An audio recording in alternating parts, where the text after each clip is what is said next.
దేవుని నామమునకు మహిమ కలుగునుగాక. అనుదిన పరిశుద్ధ గ్రంథ పఠనం. జూలై 28. ప్రార్థన. దయగల తండ్రి, కృపగల దేవ, పరిశుద్ధడానికి వందనాలు, స్తోత్రాలు. గడిచిన దినములన్నీ నీ కృపలో జ్ఞాపకం చేసుకుని మరి ఒక నూతన దినము ఆయుష్ను ఆరోగ్యంనిచ్చి మాకు దయచేశారు ప్రభా. ఈ దినమంతా మీ కృపలో మమ్మల్ని జ్ఞాపకం చేసుకున్నందుకు మీకు వందనాలు ప్రభా. ఈ దినం వాక్యం చదువుతుండగా నీ ఆత్మతో నింపి నడిపించండి. వినిన వాక్యం మా హృదయాలు ఫలింపజేసి వాక్యానుసారమైన జీవితాలు మాకు దయచేయమని యేసుక్రీస్తు అతి పరిశుద్ధ నామములో అడిగి వేడుకొనిచున్నాం మా పరమ తండ్రి. ఆమెన్. ప్రసంగి గ్రంథము 1 నుండి 4 అధ్యాయములు. 1వ అధ్యాయము. దావీదు కుమారుడును యెరూషలేములో రాజునై ఉండిన ప్రసంగి పలికిన మాటలు. వ్యర్థము వ్యర్థమని ప్రసంగి చెప్పుచున్నాడు. వ్యర్థము వ్యర్థము, సమస్తము వ్యర్థమే. సూర్యుని క్రింద నరులు పడుచుండు పాటు అంతటి వలన వారికి కలుగుచున్న లాభమేమి? తరము వెంబడి తరము గతించిపోవచున్నది. భూమి ఒకటే ఎల్లప్పుడూ నిలుచుచున్నది. సూర్యుడు ఉదయించును, సూర్యుడు అస్తమించును. తాను ఉదయించు స్థలము మరలా చేరుటకు త్వరపడును. గాలి దక్షిణమునకు పోయి ఉత్తరమునకు తిరుగును. ఇట్లు మరలా మరలా తిరుగుచు తన సంచార మార్గమున తిరిగి వచ్చును. నదులన్నీ సముద్రములో పడును, అయితే సముద్రము నిండుటలేదు. నదులు ఎక్కడ నుండి పారి వచ్చునో అక్కడికే అవి ఎప్పుడునూ మరలిపోవును. ఎడతెరపి లేకుండా సమస్తము జరుగుచున్నవి. మనుషులు దాన్ని వివరింపజాలరు. చూచుట చేత కన్ను తృప్తి పొందకున్నది, వినుట చేత చెవికి తృప్తి కలుగుటలేదు. మునుపు ఉండినదే ఇక ఉండబోవున్నది, మునుపు జరిగినదే ఇక జరగబోవున్నది. సూర్యుని క్రింద నూతనమైనదేదియూ లేదు. ఇది నూతనమైనదని ఒకదాని గురించి ఒకడు చెప్పును. అదియును మనకు ముందుండిన తరములలో ఉండినదే. పూర్వులు జ్ఞాపకమునకు రారు, పుట్టబో వారికి జ్ఞాపకమా తర్వాత ఉండబో వారికి కలుగదు. ప్రసంగినైన నేను యెరూషలేమునందు ఇశ్రాయేలీల మీద రాజునై ఉంటిని. ఆకాశము క్రింద జరుగునది అంతటినీ జ్ఞానము చేత విచారించి గ్రహించుటకై నా మనసు నిలిపితిని. వారు దీని చేత అభ్యాసము నొందవలనని దేవుడు మానవులకు ఏర్పాటు చేసిన ప్రయాసము బహు కఠినమైనది. సూర్యుని కింద జరుగుచున్న క్రియలన్నిటినీ నేను చూచితిని. అవి అన్నీ వ్యర్థములే. అవి ఒకడు గాలికై ప్రయాసపడినట్టున్నవి. వంకరగా ఉన్న దానిని చక్కపరచ సఖ్యము కాదు. లోపము గలది లెక్కకు రాదు. యెరూషలేమునందు నాకు ముందున్న వారందరికంటేను నేను చాలా ఎక్కువగా జ్ఞానము సంపాదించితిననియు జ్ఞానమును విద్యను నేను పూర్ణంగా అభ్యసించితిననియు నా మనసులో నేను అనుకొంటిని. నా మనసు నిలిపి జ్ఞానాభ్యాసమును వెర్రితనమును మతిహీనతను తెలుసుకొంటకు ప్రయత్నించితిని. అయితే ఇదియు గాలికై ప్రయాసపడుటయే అని తెలుసుకొంటిని. విస్తారమైన జ్ఞానాభ్యాసము చేత విస్తారమైన దుఃఖము కలుగును. అధిక విద్య సంపాదించిన వానికి అధిక శోకము కలుగును. 2వ అధ్యాయము. కానీ నిన్ను సంతోషము చేత శోధించి చూతును. నీవు మేలు అనుభవించి చూడమని నేను నా హృదయముతో చెప్పుకొంటిని. అయితే అదియు వ్యర్థ ప్రయత్నమాయెను. నవ్వుతో నీవు వెర్రిదానవనియు సంతోషముతో నీ చేత కలుగునది ఏదియు అనియు నేను అంటిని. నా మనసు ఇంకను జ్ఞానము అనుసరించుచుండగా ఆకాశము కింద తాము బ్రతుకు కాలమంతయు మనుషులు ఏమి చేసి మేలు అనుభవింతురో చూడవలనని తలచి నా దేహమును ద్రాక్షారసము చేత సంతోషపరుచుకుందుననియు మతిహీనత యొక్క సంగతి అంతయు గ్రహింతుననియు నా మనసులో నేను యోచన చేసుకొంటిని. నేను గొప్ప పనులు చేయబూనుకొంటిని. నా కొరకు ఇండ్లు కట్టించుకొంటిని, ద్రాక్ష తోటలు నాటించుకొంటిని. నా కొరకు తోటలను శృంగార వనములను వేయించుకుని వాటిలో సకల విధములైన ఫలవృక్షములను నాటించితిని. వృక్షముల నారుమల్లకు నీరు పారుటకై నేను చెరువులు త్రవ్వించుకొంటిని. పనివారిని పనికత్తెలను సంపాదించుకొంటిని. నా ఇంట పుట్టిన దాసులు నాకుండిరి. యెరూషలేమునందు నాకు ముందుండిన వారందరికంటే ఎక్కువగా పశుల మందలను గొర్రెమేకల మందలను బహు విస్తారముగా సంపాదించుకొంటిని. నా కొరకు నేను వెండి బంగారములను, రాజును సంపాదించే సంపదను, ఆయా దేశములలో దొరుకు సంపత్తును కూర్చుకొంటిని. నేను గాయకులను, గాయకురాండ్రను, మనుష్యులు ఇచ్చయించు సంపదలను సంపాదించుకొని బహుమంది ఉపపత్నులను ఉంచుకొంటిని. నాకు ముందు యెరూషలేమునందున్న వారందరికంటే నేను ఘనుడనై అభివృద్ధి నొందితిని. నా జ్ఞానము నన్ను విడిచిపోలేదు. నా కనులు ఆశించిన వాటిలో దేనిని అవి చూడకుండా నేను అభ్యంతరము చేయలేదు. మరియు నా హృదయము నా పనులన్నిటిని బట్టి సంతోషింపగా సంతోషకరమైన దేదియు అనుభవించకుండా నేను నా హృదయమును నిర్బంధింపలేదు. ఇదే నా పనులన్నిటి వలన నాకు దొరికిన భాగ్యము. అప్పుడు నేను చేసిన పనులన్నీ వాటి కొరకే నేను పడిన ప్రయాసమంతయు నేను నిదానించి వివేచింపగా అవన్నీ వ్యర్థమైనవిగాను ఒకడు గాలికి ప్రయాసపడినట్టుగాను అగుపడెను. సూర్యుని కింద లాభకరమైన దేదియు లేనట్టు నాకు కనబడెను. రాజు తర్వాత రాబోవాడు ఇదివరకు జరిగిన దాని విషయము సైతము ఏమి చేయును అనుకుని నేను జ్ఞానమును వెర్రితనమును మతిహీనతను పరిశీలించుటకై పూనుకొంటిని. అంతటి చీకటి కంటే వెలుగు ఎంత ప్రయోజనకరమో బుద్ధిహీనత కంటే జ్ఞానం అంత ప్రయోజనకరమని నేను తెలుసుకొంటిని. జ్ఞానికి కన్నులు తలలో ఉన్నవి, బుద్ధిహీనుడు చీకటి యందు నడుచుచున్నాడు. అయినను అందరికీ ఒకటే గతి సంభవించునని నేను గ్రహించితిని. కావున బుద్ధిహీనునికి సంభవించినట్లే నాకును సంభవించును గనుక నేను అధిక జ్ఞానం ఎలా సంపాదించుదనని నా హృదయమందు అనుకొంటిని. ఇదియు వ్యర్థమే. బుద్ధిహీనులను గూర్చినట్లుగానే జ్ఞానులను గూర్చి జ్ఞాపకం ఎన్నటికీ ఉంచబడదు. రాబో దినములలో వారందరూ మరువబడిన వారే ఉందురు. జ్ఞానులు మృతునందు విధమెట్టిదో బుద్ధిహీనులు మృతునందు విధము అట్టిదే. ఇది చూడగా సూర్యుని కింద జరుగునది నాకు వ్యసనము పుట్టించెను. అంతయు వ్యర్థముగాను ఒకడు గాలికే ప్రయాసపడినట్టుగాను కనబడెను గనుక బ్రతుకుట నాకు అసహ్యమాయెను. సూర్యుని కింద నేను ప్రయాసపడి చేసిన పనులన్నిటినీ నా తర్వాత వచ్చువానికి నేను విడిచిపెట్టవలనని తెలుసుకొని నేను వాటి యందు అసహ్యపడితిని.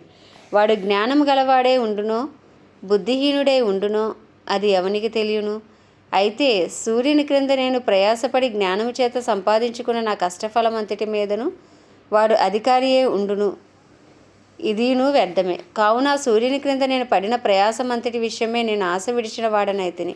ఒకడు జ్ఞానముతోనూ తెలివితోనూ యుక్తితోనూ ప్రయాసపడి ఏదో ఒక పని చేయును. అయితే దాని కొరకు ప్రయాసపడని వానికి అతడు దాని స్వాస్యముగా ఇచ్చివేయవలసి వచ్చును. ఇదియు వ్యర్థమును గొప్ప చెడుగుడునై ఉన్నది.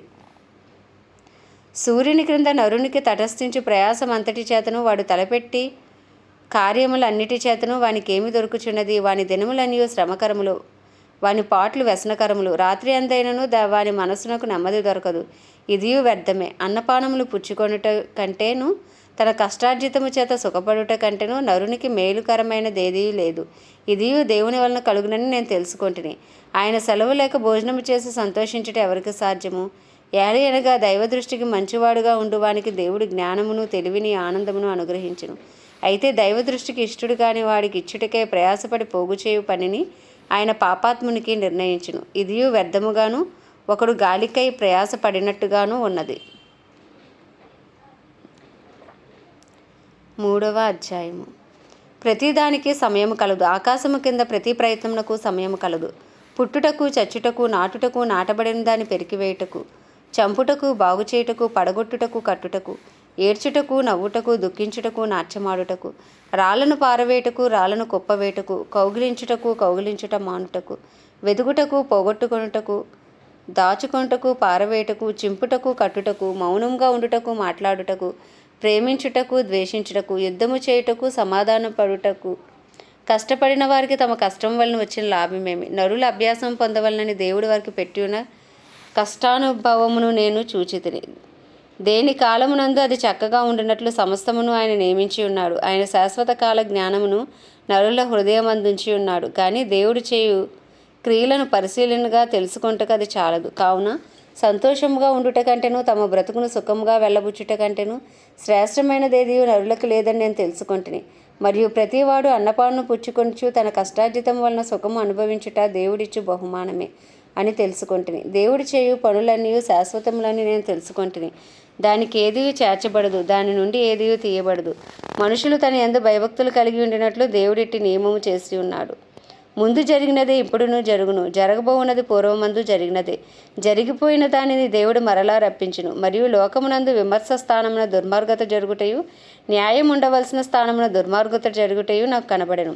ప్రతి ప్రయత్నమునకును ప్రతి క్రియకును తగిన సమయము ఉన్నదనియు, నీతిమంతులకును దుర్మార్గులకును దేవుడే తీర్పు తీర్చుననియు నా హృదయంలో నేను అనుకొంటిని. కాగా తాము మృగముల వంటి వారని నరులు తెలుసుకున్నట్లును దేవుడు వారిని విమర్శించినట్లును ఇలాగూ జరుగుచున్నదని అనుకొంటిని. నరులకు సంభవించినది ఏదో అదే మృగములకు సంభవించును. వారికిని వాటికిని కలుగు గతి ఒక్కటే. నరులు చచ్చినట్లు మృగములను చచ్చును. సకల జీవులకు ఒకటే ప్రాణము. మృగముల కంటే నరులకేమీ ఎక్కువ లేదు. సమస్తమును వ్యర్థము. సమస్తము ఒక్క స్థలమునకే పోవును. సమస్తము మంటిలో నుండి పుట్టెను, సమస్తము మంటికే తిరిగిపోవును. నరుల ఆత్మ పరమునకు ఎక్కిపోవునో లేదో, మృగముల ప్రాణము భూమికి దిగిపోవునో లేదో ఎవరికి తెలియను. కాగా తమకు తర్వాత జరుగుదానిని చూచుటకే నరుని తిరిగి లేపి కొనుపోవాడెవడునూ లేకపోవుట నేను చూడగా, వారు తమ క్రియలయందు సంతోషించుట కంటే వారికి మరి ఏ మేలునూ లేదను సంగతి నేను తెలుసుకొంటిని. ఇదే వారి భాగము. 4వ అధ్యాయం. పిమ్మట సూర్యుని కింద జరుగు వివిధమైన అన్యాయ క్రియలను గురించి నేను యోచించి తిని. బాధింపబడి వారు ఆదరించి దిక్కులేక కన్నీళ్లు విడిచుదురు. వారిని బాధపెట్టువారు బలవంతులు గనక ఆదరించేవాడెవడనూ లేకపోయెను. కాబట్టి ఇంకనూ బ్రతుకుచున్న వారి కంటే ఇంతకు ముందు కాలము చేసిన వారే ధన్యులని అనుకుంటుని. ఇంకనూ పుట్టని వారు సూర్యుని కింద జరుగు అన్యాయపు పనులు చూచి ఉండని హేతువు చేత ఈ ఉభయుల కంటేనూ వారే ధన్యులు అనుకుంటుని. మరియు కష్టమంతయు నేర్పుతో కూడిన పనులన్నీ నరులకు రోషకారణములని నాకు కనబడెను. ఇదియు వ్యర్థముగా ఒకడు గాలిని పట్టుకొంటకే చేయు ప్రయత్నముల వలె ఉన్నది. బుద్ధిహీనుడు చేతులు ముడుచుకొని తన మాంసము భక్షించును. శ్రమయును గాలికైన యత్నములను 2 చేతుల నిండా ఉండుట కంటే ఒక చేతి నిండా నెమ్మది కలిగి ఉండుట మేలు. నేను ఆలోచింపగా వ్యర్థమైనది మరి ఒకటి సూర్యుని కింద నాకు కనబడెను. ఒంటరిగా ఉన్న ఒకడు కలడు, అతనికి జతకాడు లేడు, కుమారుడు లేడు, సహోదరుడు లేడు. అయినను అతడు ఎడతెక్క కష్టపడును. అతని కన్ను ఐశ్వర్యం చేత తృప్తి పొందదు. అతడు సుఖము అనునది ఎరుగక ఎవరి నిమిత్తము కష్టపడుచున్నానని అనుకొనడు. ఇది వ్యర్థమైనదే, బహు చింత కలిగించును. ఇద్దరి కష్టము చేత ఉభయులకు మంచి ఫలము కలుగును. గనుక ఒంటిగాడే ఉండుట కంటే ఇద్దరు కూడి ఉండుట మేలు. వారు పడిపోయినను ఒకడు తన తోడి వాడిని లేవనెత్తును. అయితే ఒంటరిగాడు పడిపోయిన ఎడల వాడికి శ్రమయే కలుగును. వాడిని లేవనెత్తి వాడు లేకపోవును. ఇద్దరు కలిపి పండుకొని ఎడల వారికి వెట్ట కలుగును. ఒంటరిగానికి వెట్ట ఎలాగు పుట్టును? ఒంటరి యోగ ఒకని మీద మరి ఒకడు పడిన ఎడల ఇద్దరూ కూడి వాడిని ఎదిరింపగలరు. 3 పేటల తాడు త్వరగా తెగిపోదు కదా. మూఢత్వం చేత బుద్ధి మాటలిక చెవియొగ్గలేని ముసలిరాజు కంటే భేదవాడైన జ్ఞానవంతుడకు చిన్నవాడే శ్రేష్ఠుడు. అట్టివాడు తన దేశమందు భేదవాడిగా పుట్టినను పట్టాభిషేకము నొందుటకు చెరసాల్లో నుండి బయలువెళ్ళును. సూర్యుని కింద సంచరించు సజీవులందరూ గతించిన రాజునకు బదులుగా రాజే నా చిన్నవాని పక్షమున ఉందిరని నేను తెలుసుకొంటిని. అతని ఆధిపత్యము క్రింద జనులకు లెక్కయే లేదు. అయినను తర్వాత రాబోవారు వీని అందు ఇష్టపడరు. నిజముగా ఇదియు వ్యర్థమే, ఒకడు గాలికై ప్రయాసపడినట్టే. ఆమేన్. దేవుడి పరిశుద్ధ వాక్యం మన వినికిడిలో దీవించును గాక. ప్రార్థన. దయగల తండ్రి, కృపగల దేవ, పరిశుద్ధుడానికి వందనాలు, స్తోత్రాలు. జీవాధిపతి, న్యాయాధిపతి, మృత్యుంజయుడా, మహిమా ఘనతకు అర్హుడవు, యోగ్యుడవు, పూజ్యుడవు, కృపను చూపుడికి ఐశ్వర్యవంతుడవు, కృపాసత్య సంపూర్ణుడవు, కృప వెంబడి కృపతో కాపాడుచున్న దేవుడవు నాన్న, నీకు వందనాలు, స్తోత్రాలు. అయ్యా, ఉదయకాలం నుండి ఇప్పటి వరకు నీ కృపలో మమ్మల్ని అందరినీ జ్ఞాపకం చేసుకున్నావు. మీకు వందనాలు, స్తోత్రాలు ప్రభా. అయ్యా, ఈ దినమంతా మమ్మల్ని బలపరిచారు. మీకు వందనాలు, స్తోత్రాలు. అయ్యా, మా రాకపోకల్లో మీకు కాపుదల భద్రత ఇచ్చి ఉన్నారు. మీకు వందనాలు, స్తోత్రాలు ప్రభా. ఏమిచ్చినా నీ రుణం తీర్చలేం ప్రభా. మా కొరకు ప్రాణం పెట్టిన దేవుడవు, రక్తము చిందించి పాతాళ వేదనలు అనుభవించావు నాయన. నీకే స్తుతులు, స్తోత్రాలు చెల్లించుకుంటున్నాం ప్రభా. అయ్యా, మా కొరకు నాయన 3వ దినం తిరిగి లేచి ప్రభా తండ్రి కుడిపార్శ్వం నీ రక్తం చేత పట్టుకుని విజ్ఞాపన చేయుచున్న దేవుడవు, నువ్వు గొప్ప దేవుడవు నాయన. నీకు వందనాలు. నీ వాక్యము గొప్పది అయ్యా తండ్రి నాయన. పరిశుద్ధాత్మడా, నీకే స్తుతులు, స్తోత్రాలు చెల్లించుకుంటున్నాం. మీరు మాలో ఉండి మమ్మల్ని ఇంకనూ బలపరిచి నడిపించండి. నీ చిత్తానుసారులుగా, నీ హృదయానుసారులుగా ఉండే కృపను మాకు దయచేయండి. మా జీవితాలు మీరు చేసిన ప్రతి మేలును బట్టి, ఉపకారం బట్టి మిమ్మల్ని స్తుతిస్తూ మీ కరుణాపీఠం యొద్ద మీ కృప కొరకు వేడుకుంటున్నాం ప్రభా. నీకే వందనాలు, స్తోత్రాలు, స్తుతులు. మాపై, మా కుటుంబాలపై నీ కృప కలుగునుగాక ప్రభా. మా వ్యక్తిగత జీవితాలపై నీ కృప కలుగునుగాక. మా ఆరోగ్యాలపై, మా పనిపాట్లపై నీ కృప కలుగునుగాక. మా పరిస్థితులపై నీ కృప కలుగునుగాక. మా కుటుంబాల్లో రక్షణ లేని వారిపైకి రక్షణార్థమైన నీ కృప దిగి వచ్చునుగాక. నీ ముఖకాంతి మా కుటుంబాలపై ప్రకాశింపబడునుగాక. అయా, మా కుటుంబాలన్నీ సమృద్ధి వెలుగుతో, సమృద్ధి జీవముతో, సమృద్ధి వాక్యముతో యేసు నామములో నింపబడునుగాక అని ప్రార్థిస్తున్నామయ్యా. అయ్యా తండ్రి, నీకే స్తోత్రాలు. మా బంధువులు, స్నేహితులు, ఇరుగు పొరుగు అందరి కొరకు ప్రార్థిస్తున్నాము. వారందరికీ గొప్ప రక్షణ దయచేయి నాయన, మహారక్షణ దయచేయి ప్రభా. ఏ ఒక్క ఆత్మ నశించిపోవటం నీ చిత్తం కాదన్నాం. అందరూ నాయన సత్యమును గురించి అనుభవ జ్ఞానం గలవారే ఉండాలని ఇచ్చయించి ఉన్నానన్నావు ప్రభా. అయ్యా, నీ చిత్తమే జరుగునుగాక. నీ రాజ్యము వచ్చునుగాక. మా పట్టణంలో గొప్ప ఉజ్జీవము రగులుకొనుగాక. క్రైస్తవులందరూ రూపాంతరపరచబడుదురుగాక. నీ రూపులోకి మార్చబడుదురుగాక నాయన. అయ్యా, నీ పత్రికల వలె మార్చబడుదురుగాక. పరిశుద్ధాత్ముడ బలముగా క్రైస్తవ్యం మీద అయ్యా కుమ్మరించబడునుగాకని ప్రార్థిస్తున్నామయ్యా. అయ్యా నాయన, డినామినేషన్స్ భేదంలో యేసు నామంలో తొలగిపోవును కాక. అందరూ సత్యం నుండి సర్వసత్యంలోనికి యేసు నామంలో నడిపించబడుదురుగాకని ప్రార్థిస్తున్నాను అయ్యా. దైవజనులు, దైవజనరాలు, సేవకులు, సేవకురాలు అందరి కొరకు ప్రార్థిస్తున్నాం నాయన. నీకే వందనాలు, స్తోత్రాలు, స్తుతులు చెల్లించుకుంటున్నాం ప్రభా నాయన. అయ్యా, వారందరినీ మీరు బలపరచండి ప్రభా, అభిషేకించండి, వాడుకోండి నాయన. వారి ప్రార్థనకు జవాబు దయచేయండి ప్రభా. అయ్యా తండ్రి, నీకే స్తోత్రాలు. ప్రపంచ దేశంలో అన్నిటి కొరకు వాటిని పరిపాలిస్తున్న రాజులు, నాయకులు, వారి కింద పనిచేస్తున్న అధికారులు అధికారుల కొరకు ప్రార్థిస్తున్నాను. నీ చిత్తానుసరమైన పరిపాలన వారి ద్వారా జరిగించండి ప్రభా. ప్రపంచంలో ఉన్న దేశములన్నింటిలో గొప్ప ఉజ్జీవాన్ని రగిలించండి ప్రభా. క్రైస్తవులందరినీ మీరు బలపరచండి, దైవజనులందరినీ మీరు బలపరచండి నాయన. ఇజ్రాయెల్ దేశాన్ని జ్ఞాపకం చేసుకుని ఇజ్రాయెల్ సరిహద్దులో సమాధానం ఉంచండి, ఇజ్రాయెల్ ప్రజలకు క్షేమం దయచేయండి. ప్రత్యేకించి భారతదేశంపై నీ కృప కలుగును గాక. భారతదేశ ప్రజల మనోనేత్రాలు యేసు క్రీస్తు నామంలో వెలిగించబడును గాక. నిశ్చయంగా అయ్యా భారతదేశంలో గొప్ప ఉజ్జీవము రగులు కొనును గాక. నిశ్చయంగా కడవరి వర్షమే మీ దిగిరండి, కడవరి ఉజ్జీవాన్ని రగిలించండి అయ్యా. మీ పేరు పెట్టబడిన మీ జనులు నీ తమ్మును తాము తగ్గించుకుని పాపం విడిచి అయ్యా చేసిన ప్రార్థనలు అన్నీ నీ సన్నిధిలో ఉన్నాయి ప్రభా. అయ్యా వాటికి జవాబు దయచేయమని వేడుకుంటున్నాం. శారీరకంగా, మానసికంగా, ఆధ్యాత్మికంగా, ఆర్థికంగా, రాజకీయ పరంగా, సాంఘిక పరంగా మా దేశానికి స్వస్థత కలుగును గాక. ఓ నిశ్చయంగా స్వస్థత కలుగును గాక. యేసు నామంలో స్వస్థత కలుగును గాక అని ప్రార్థిస్తున్నాం. సూసైడ్ స్పిరిట్స్, యాక్సిడెంట్ స్పిరిట్స్ యేసు నామంలో లయపరచబడును గాక. ఓ నిశ్చయంగా అయ్యా నీ చిత్తం మా భారతదేశంలో జరుగును గాక. మా ప్రధాని గారిని, ప్రెసిడెంట్ గారిని, చీఫ్ మినిస్టర్లు, గవర్నర్లు, ఎమ్మెల్యేలు, ఎంపీలు, ఎమ్మెల్సీలు, వారి కింద పనిచేసిన అధికారులు, డిపార్ట్మెంట్స్ అన్నింటినీ మీ హస్తాలకు అప్పచెప్పుకుంటున్నాం ప్రభా. కాశ్మీర్ మొదలుకొని కన్యాకుమారి వరకు నీ రక్తం ఏరులై పారును గాక. అయా ప్రతి రాష్ట్రములోనూ నాయన పాపానికి అయా కారణమైన దురాత్మ శక్తులు యేసు నామంలో బంధించబడును గాక. దుష్టుడి కాడి యేసు క్రీస్తు నామంలో విరిగిపోవును గాక. ఓ రియా సంద్రి కాందానారలారి యో శరాదారలారి మా నమూ నదారలా రిధానమా సంద్రి హాతారబా.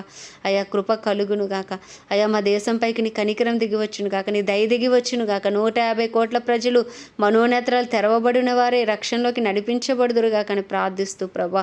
అయా సువార్త ద్వారాలు ఇంకనూ తెరవమని వేడుకుంటూ ప్రభా ఈ కొద్దిపాటి ప్రార్థన మనవి నీ పాద సన్నిధికి చేర్చుకోమని యేసుక్రీస్తు అతి పరిశుద్ధ నామంలో అడిగి వేడుకొనిచున్నాం మా పరమ తండ్రి, ఆమేన్.